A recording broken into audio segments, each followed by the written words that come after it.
Bem-vindos a Raízes do Sinai. Hoje, vamos fazer uma análise direta de um período simplesmente fascinante da história, focando no quarto dia milenar. Sem enrolação, vamos olhar para o tempo dos grandes impérios. Vamos pensar no intervalo de tempo que vai desde a divisão do Reino de Israel até a chegada do Messias. É literalmente o grande nó onde a história bíblica e a história mundial se cruzam de um jeito incrível.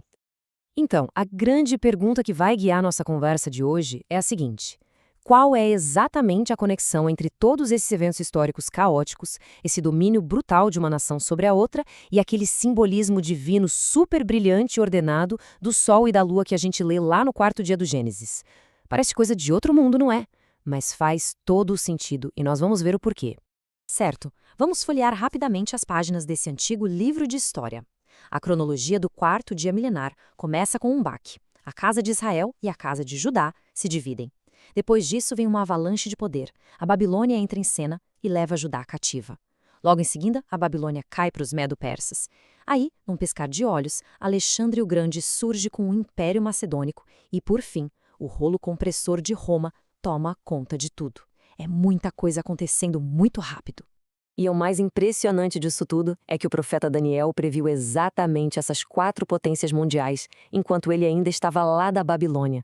Aquela famosa estátua da visão dele ilustra isso de forma brilhante. Podemos notar como os metais vão perdendo valor, indo da gloriosa cabeça de ouro até chegar nas pernas de ferro e nos pés de barro. O majestoso leão babilônico perde força para o urso persa. Depois, o leopardo superveloz da Macedônia dá espaço para uma besta simplesmente indescritível e terrível com dentes de ferro, que é Roma. Ou seja, o valor moral despenca, mas a brutalidade, essa só aumenta. Agora, olha que contraste chocante nas estratégias de domínio deles. De um lado, temos os medo-persas. Eles eram mais tranquilos, sabe? Havia uma certa tolerância religiosa, uma assimilação bem mais suave na sociedade da época. Mas aí, chega o Império Macedônico e a história muda completamente. Eles impuseram a cultura grega goela abaixo, na base da força mesmo. Teve até sacrifício de porco dentro do templo. Essa imposição violenta da cultura grega causou um trauma devastador na sociedade judaica. Se a gente lembrar daquele leopardo com 4 cabeças da visão de Daniel, tudo faz sentido agora. Alexandre o Grande conquistou o mundo conhecido numa velocidade absurda, mas faleceu de repente. E o império não ficou para os filhos dele. Nada disso. Ele foi fatiado exatamente entre 4 generais super ambiciosos que dividiram tudo entre si. A profecia se cumpriu com uma precisão militar impecável. E foi justamente contra a opressão de um desses reinos gregos divididos que a famosa revolta dos Macabeus estourou. Eles lutaram e conseguiram retomar o templo que tinha sido profanado. E aqui tem um ponto fundamental sobre Hanukkah que costuma gerar muita confusão. A palavra vem da raiz hebraica Hanak, que quer dizer dedicar ou consagrar. Historicamente, os Macabeus só fizeram uma rededicação do templo nos moldes da festa de Sukkot, que dura 8 dias e tem grandes sacrifícios. Ou seja, foi uma celebração estritamente bíblica, bem diferente daquela tradição moderna de presentes e menorá de 9 braços que se desenvolveu lá na frente. Mas o alívio não durou muito. A gente vê que os sucessores dos Macabeus acabaram pedindo ajuda militar para Roma e essa aliança cobrou um preço altíssimo. Rapidamente, o Império Romano estendeu uma mão de ferro sobre a Judeia. Aquela perna de ferro da visão de Daniel literalmente esmagou a região. Isso criou um ambiente político e social tão tenso, tão volátil, que o povo começou a procurar desesperadamente por um Messias libertador, alguém que chegasse com grande força militar. E a agitação não estava só no Ocidente, não. Lá no Oriente, por volta do mesmo milênio, o cenário também estava fervendo com profundas reformas estruturais.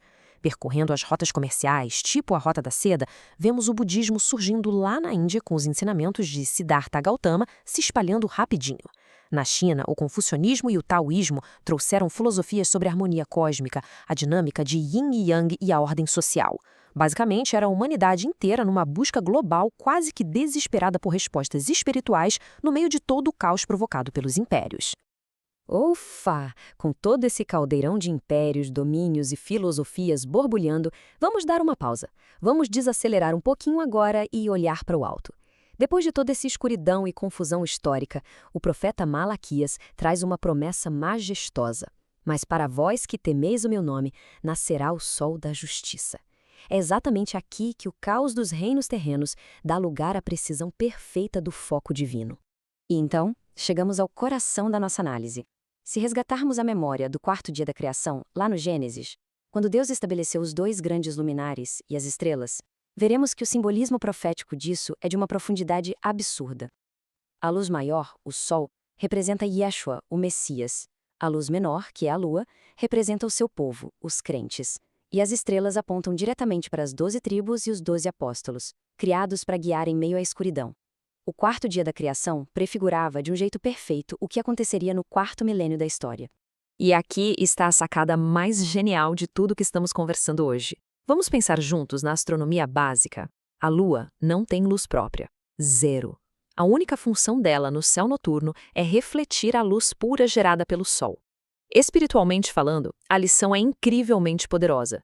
Isso significa que quem segue a palavra não deve inventar as próprias doutrinas ou tentar brilhar com luz própria. O papel dos crentes é simplesmente ser um reflexo fiel, sem filtro e sem distorções, dos ensinamentos originais de Yeshua neste mundo que está em trevas. E se por acaso ficou alguma dúvida sobre essa associação, a própria Escritura confirma a simbologia. Lembra daquele famoso sonho de José lá no Gênesis? Quando ele contou que o sol, a lua e as estrelas se inclinavam para ele, o patriarca Jacó entendeu o recado na mesma hora. Jacó sabia que ele representava o sol, a esposa dele, a lua, e os irmãos, as estrelas. Essa estrutura divina de liderança, de refletir e espalhar a luz, permeia a Bíblia inteira. Então, juntando todas essas peças, o panorama fica absolutamente claro. O Império Romano pavimentou as estradas e criou um ambiente de urgência. As religiões antigas pelo mundo demonstraram como a humanidade estava sedenta por algo espiritual. E aí, no momento perfeitamente exato do quarto dia milenar, o sol da justiça nasceu. O Messias trouxe a luz pura, comissionou as 12 estrelas para espalharem essa instrução e consolidou a lua, o seu povo, que continua refletindo essa verdade para as ovelhas espalhadas pelas nações até os dias de hoje. É uma conexão simplesmente incrível entre a precisão do Gênesis e a história humana, não é verdade? Se essa explicação trouxe clareza sobre as Escrituras, convido todo mundo a se inscrever aqui no canal Raízes do Sinai, curtir e compartilhar o conteúdo com mais pessoas. Mas antes de encerrar, deixo uma reflexão para todos nós. No mundo caótico, cheio de falsos impérios e ideias turvas, o que nós podemos fazer hoje para garantir que estamos sendo a lua verdadeira, refletindo apenas a luz pura do sol da justiça? Vamos pensar nisso e deixar as respostas aqui nos comentários. Um grande abraço e até o nosso próximo estudo.